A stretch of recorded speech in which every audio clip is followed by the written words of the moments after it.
Good morning students. आज हम पढ़ेंगे chapter number 3 class 10 science metal and non metals. इस चैप्टर के अनदर पार्ट हमने कर लिए हैं। आज इस पार्ट में हम क्या पढ़ेंगे? Refining of metals. इसके पहले हमने क्या पढ़ा है? इसके पहले हमने जो स्टडी की है वो क्या की है कि मेटल जो होती है वो वेरियस रिडक्शन प्रोसेस के थ्रू मेटल को हम एक्सक्रेट कर लेते हैं। ठीक है, रिडक्शन प्रोसेस के थ्रू एक्सक्रेट कर लेते हैं, बट उनके अंदर इम्प्योरिटी प्रेजेंट होती है। ठीक है, इम्प्योरिटी जो होती है वो प्रेजेंट होती है। और इम्प्योरिटी में क्या क्या हो सकता है? आपका सैंड, ठीक है, सैंड के अलावा अदर पार्टिकल्स उसमें प्रेजेंट होते हैं। तो इस मेटल को उसका क्या किया जाता है? फिर उस मेटल का किया जाता है रिफाइनिंग किया जाता है उसका। ठीक है, जो मेटल रिडक्शन प्रोसेस के थ्रू हमें मिलती है उसको क्या किया जाता है? उसका रिफाइनिंग किया जाता है, उसको रिफाइन किया जाता है। आप सुनते हो ना, रिफाइंडेबल सोयाबीन ऑयल, यानी रिफाइंडेबल मतलब क्या? परिष्कृत है, वो शुद्ध है। तो इसी प्रकार से हम मेटल को भी रिफाइन करेंगे। ठीक है, रिफाइनिंग करेंगे उसकी। रिफाइनिंग में करने में हम सबसे पहले क्या, कुछ मेटल्स होती है लाइक आपका आयरन, ठीक है, आयरन हुआ, ठीक है, जिंक एंड कॉपर, ठीक है, टीन, ये कुछ मेटल होती है। ये मेटल जो होती है क्या होती है कि इनको हम रिडक्शन प्रोसेस के थ्रू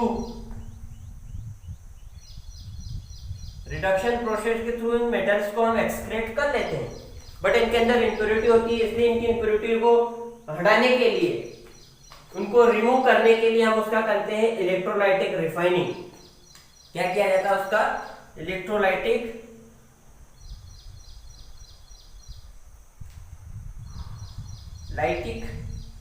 रिफाइनिंग। ठीक है, क्या किया जाता है उसका? इलेक्ट्रोलाइटिक रिफाइनिंग करते हैं। इलेक्ट्रोलाइटिक रिफाइनिंग इधर देखिए, यहाँ पर कॉपर का हम कर रहे हैं। इलेक्ट्रोलाइटिक रिफाइनिंग किसका कर रहे हैं? कॉपर का। तो किस प्रकार से किया जाता है इलेक्ट्रोलाइटिक रिफाइनिंग? तो सबसे पहले जो भी मेटल होती है, मान लो कॉपर का हमें इलेक्ट्रोलाइटिक रिफाइनिंग करना है, उस मेटल की दो स्ट्रिप लेते हैं।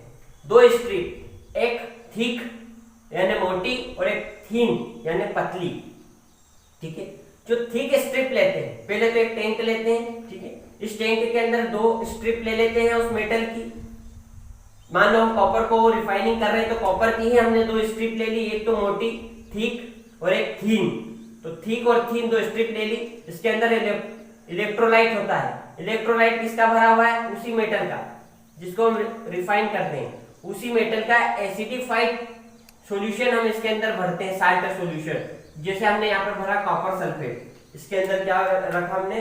कॉपर सल्फेट CuSO4, एसिडिक, ठीक है, एसिडिक नेचर का हमने कॉपर सल्फेट सॉल्यूशन इसके अंदर डाल दिया। तो इलेक्ट्रोड रखे, एक negative cathode and positive anode, battery से इसको कनेक्ट किया, की लगाई, इलेक्ट्रॉन का फ्लोइंग इस प्रकार से होगी इधर से एनोड टू कैथोड। तो यहाँ पर क्या होता है कि जब हम ऐसा करते हैं, एक प्योर मेटल की हमने थिन ले ली और एक उसी मेटल की अनप्योर ले ली, इसको हमें रिफाइनिंग करनी है। तो हम क्या करते हैं, इसमें जब हम इलेक्ट्रिसिटी फ्लो करते हैं तो ये जो स्ट्रिप होती है उसके अंदर से कॉपर निकलकर इलेक्ट्रोलाइट इस सॉल्यूशन में वो क्या होगा? डिसॉल्व होने लगेगा कॉपर निकल के। और इस सॉल्यूशन में आप देख रहे हो यहाँ पर कॉपर भी प्रेजेंट है। इस सॉल्यूशन से वो कॉपर कहां पर? कैथोड पर अटैच होने लगेगा, जो कि ये किसकी है? कॉपर की प्योर मेटल है। इस प्योर मेटल पे वो कॉपर अटैच होता जाएगा, स्टोर होता जाएगा। ठीक है, इस टाइप से इनप्योर मेटल से कॉपर इसमें डिसॉल्व होता जाएगा। उतनी क्वांटिटी में ये कॉपर इसके अंदर से इसमें क्या होगा? अटैच होता रहेगा। इस टाइप से ये मेटल पूरी तरीके से क्या हो जाएगी? प्यूरिफाई हो जाएगी, इसका रिफाइनिंग हो जाएगी। और रिफाइनिंग होने के बाद जो इम्प्यूरिटी डिसॉल्व होने वाली वो इसमें डिसॉल्व हो जाएगी, और जो इम्प्यूरिटी डिसॉल्व नहीं होती है वो बॉटम में, एनोड की तरफ बॉटम में क्या हो जाएगी? स्टोर हो जाएगी नीचे, जिसको बोला जाता है एनोड मड। ठीक है, और इस टाइप से हम मेटल को क्या कर लेंगे? रिफाइनिंग कर लेंगे। ये हमने कॉपर मेटल की रिफाइनिंग देखी थी। इसी टाइप से अनदर मेटल की भी रिफाइनिंग हम कर सकते हैं। ठीक है, तो ये होता है इलेक्ट्रोलाइटिक रिफाइनिंग। इसके बाद इसमें और भी चीजें बची हुई है। अब हम देखते हैं इसके बाद कोरोजन।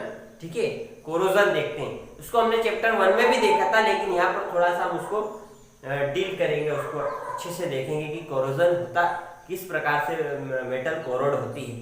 ठीक है, क्या सिचुएशन होती है, एक्टिविटी देखेंगे हम कोरोजन की प्रोसेस को समझने के लिए। ठीक है, अब कोरोजन की प्रोसेस को समझने के लिए हम यहाँ पर 3 टेस्ट ट्यूब, ठीक है, we are take 3 test tube, हम 3 टेस्ट ट्यूब ले लेंगे। ठीक है, और तीनों टेस्ट ट्यूब को कॉर्क से क्या कर देंगे, इनको क्लोज कर देंगे, बंद कर देंगे। ठीक है, बंद कर दिया हमने कॉर्क से। उसके बाद हम इनके अंदर क्या करेंगे, पहली वाली टेस्ट ट्यूब में हमने क्या लिया, वाटर लिया।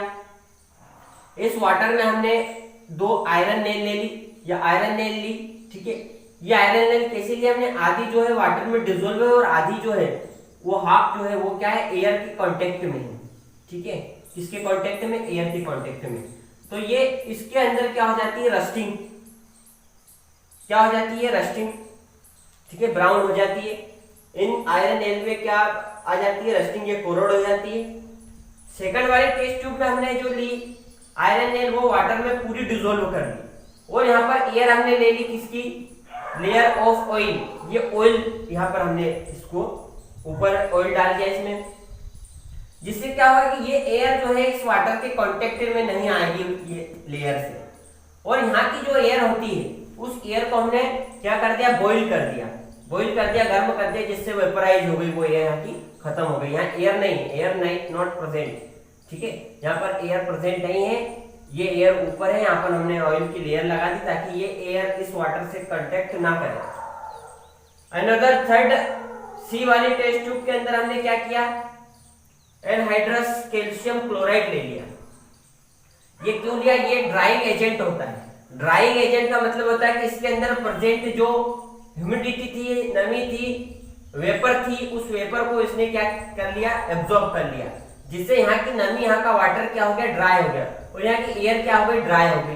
ठीक है, इन तीनों कंडीशन के अंदर, condition number A B C, इन तीनों कंडीशन में सिर्फ रस्टिंग जो लगती, जो आयरन में रस्टिंग होती है, वो सिर्फ ओनली फर्स्ट कंडीशन यानी टेस्ट ट्यूब ए में प्रेजेंट आयरन नेल के अंदर रस्टिंग क्या हो जाती है, प्रोड्यूस हो जाती है। सिर्फ इनमें रस्टिंग लगती है, बाकी किसी में भी रस्टिंग यहाँ पर नहीं लगी। क्यों लगी इसमें, क्योंकि यहाँ पर ये एयर और वाटर दोनों के कांटेक्ट में आए तो इनमें रस्टिंग लगी है।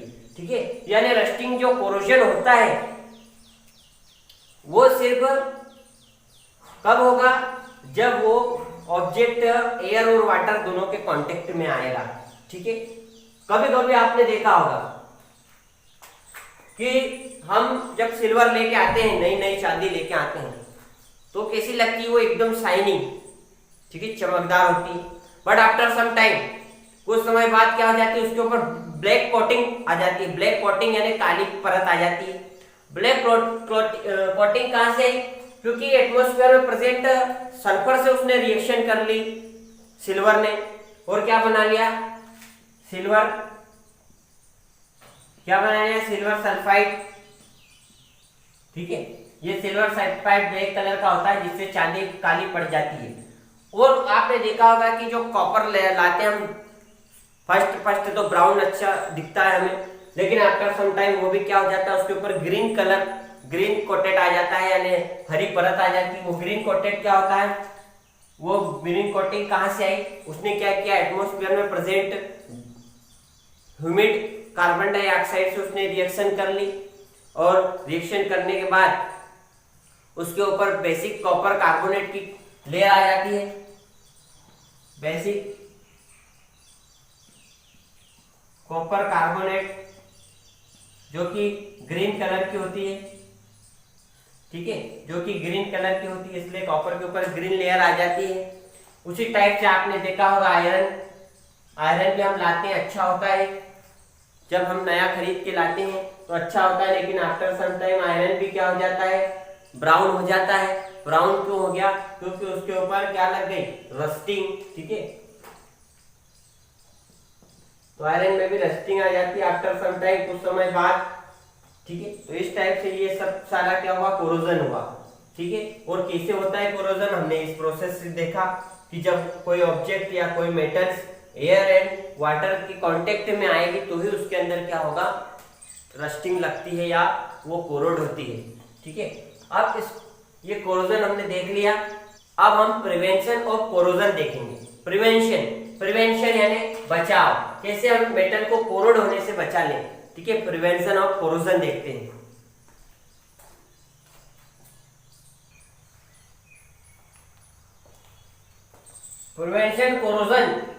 प्रिवेंशन यदि हम देखें इसकी कैसे सुरक्षित रखा जाता है कोरोजन से मेटल्स को, तो सबसे कॉमन मेथड यूज करते हैं हम। आपके घर कोई आयरन की चीजें हैं, ठीक है, विंडो है, डोर है, कोई भी आयरन की चीज है, तो आप मान लो कोई डोर लेके आए हो आयरन का, तो सबसे पहले कॉमन मेथड क्या यूज करोगे आप, पेंटिंग। ठीक है, और उसको क्या कर दोगे, पेंट कर दोगे ताकि वो एयर और वाटर के कांटेक्ट में नहीं आए और उसमें रस्टिंग नहीं लगे। तो सबसे कॉमन मेथड होती है प्रिवेंशन की पेंटिंग। ठीक है, जो बहुत ही कॉमन मेथड होती है, बहुत यूज करते हैं। उसके बाद में ऑयलिंग, या ऑयल लगा दोगे आप, या ग्रीस लगा दोगे आप। ठीक है, या गैल्वेनाइजिंग का मतलब होता है कि इसमें आयरन के ऊपर जिंक की क्या करते हैं, लेयर उस पे कोटेट कर देते हैं, जिंक की लेयर कोटेट कर देते हैं, आयरन पर कोटिंग कर देते हैं आयरन के ऊपर जिंक की, जिसको गैल्वेनाइजिंग कहते हैं। उसके बाद में क्रोमोप्लेटिंग भी यही चीज होती है, इसमें भी क्रोमियम की लेयर जो है कोट कर दी जाती है आयरन पे। उसके बाद में एनोडाइजिंग मतलब जिस प्रकार अपन अभी देख रहे थे, क्या देखा था हमने, इलेक्ट्रोलाइटिक रिफाइनिंग, उस टाइप से इसमें इलेक्ट्रिसिटी फ्लो करके हम इसको करते हैं, एक लेयर निकल के दूसरे पे क्या अटैच होती जाती है, एनोडाइजिंग। उसके बाद मेकिंग एलॉयस क्या होता है, Alois is the mixture of homogeneous mixture of metal और नॉन मेटल। ठीक है, होमोजेनियस मिक्सचर होता है मेटल और नॉन मेटल का। ठीक है, या मेटल भी हो सकती है, मेटल को भी कॉन्टेक्ट बना सकते हैं एलॉयस, और मेटल नॉन मेटल का भी एलॉयस बना सकते हैं। ठीक है, तो एलॉयस जो होती है वो टू मेटल को से मिलकर बनती है, या टू नॉन मेटल या मेटल नॉन मेटल से भी बनाया जा सकता है इसको। सब एलॉयस, मैंने यहाँ पर कुछ एलॉयस लिखे हैं। ठीक है, स्टेनलेस स्टील जो कि अधिकतर यूज किया जाता है, आप देखते हो यूटेंसिल्स होते हैं जो बर्तन, उन बर्तनों में स्टेनलेस स्टील का यूज करते हैं, जिसके अंदर क्या चीज होती है, आयरन, निकेल एंड क्रोमियम, ये तीन से मिक्स करके स्टेनलेस स्टील बनाया जाता है। उसके बाद में ब्रास जो होता है कॉपर और जिंक से मिलकर बनता है, ये चार जो है आपकी फोर क्या है, एलॉयस। ठीक है, तो stainless steel, brass, bronze and solder. तो ब्रॉन्ज जो होता है वो कॉपर और टीन से बना होता है, और सोल्डर जो होता है लेड और टीन से मिलकर बना होता है। ये जो एलॉयस होते हैं, ठीक है, इनका मेल्टिंग पॉइंट क्या होता है, हाई होता है, और उसके अलावा ये जो होती है इलेक्ट्रिसिटी के फ्लो बहुत कम करते हैं। ठीक है, इलेक्ट्रिसिटी प्रॉपर इनमें फ्लो नहीं होती है। ठीक है, तो ये फोर आपकी एलॉयस थी, इनके कंस्टिट्यूएंट पार्टिकल जिनसे बनती है, इनकी चीजों से बनती है, कंपोनेंट थे इनके।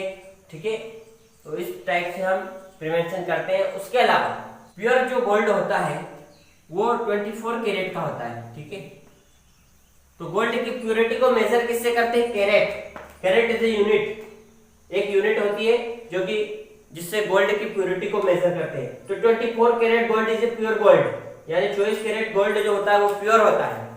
बट इन आवर कंट्री, हमारे देश में 24 कैरेट गोल्ड के ज्वेलरी नहीं बनाई जाती। क्यों? क्योंकि 24 कैरेट गोल्ड की ज्वेलरी की मेकिंग जो होती है वो बहुत डिफिकल्ट होती है। उसमें वो क्या होता है कि बहुत नरम होता है, सॉफ्ट होता है, से इसकी ज्वेलरी मेकिंग नहीं की जाती है। हमारे कंट्री में 22 कैरेट गोल्ड का यूज किया जाता है फॉर ज्वेलरी ऑर्नामेंट्स। ठीक है, तो गोल्ड की प्योरिटी को मेजर कैरेट में किया जाता है। हमारे कंट्री में 22 कैरेट गोल्ड चलता है। ठीक है, उसके अलावा यदि हम देखें जो आयरन होता है, जो एक्सक्रेटेड आयरन होता है, वो प्योर आयरन जो होता है वो आयरन सॉफ्ट होता है, बहुत सॉफ्ट होता है। ठीक है, लेकिन उसको हार्ड और स्ट्रेंथ उसकी बढ़ाने के लिए उसके अंदर क्या ऐड कर देते हैं, 0.05% कार्बन ऐड कर देते हैं, जिससे वो हार्ड हो जाता है, उसकी स्ट्रेंथ बढ़ जाती है आयरन की। ठीक है, और वो यूजेबल होता है।